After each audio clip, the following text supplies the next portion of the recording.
Welcome to the Learning Pines YouTube. We hope this video helps. You start by exposing the floor edges and checking alignment.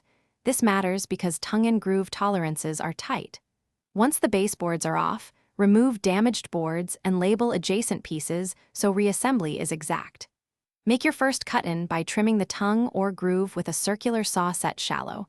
This creates a clean mating surface.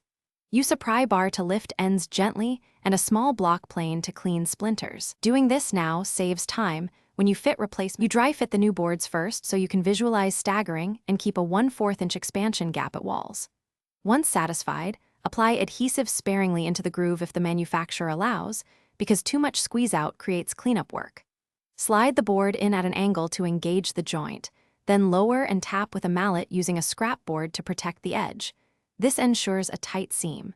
Make a pilot nail through face near the tongue if the joint resists. Then countersink and fill. You finish by sanding any high spots and blending the repair with matching stain or finish. Test the stain on scrap because color can vary. Once cured, reinstall baseboards to hide the expansion gap and confirm the floor lays flat. If you still hear a squeak, lift the offending board slightly and inject a small bead of construction adhesive into the void, then clamp until set. This stabilizes movement without replacing boards. If seams open later, recheck moisture and acclimation. Moisture swings cause gaps. Thanks for watching. Consider subscribing if we helped you.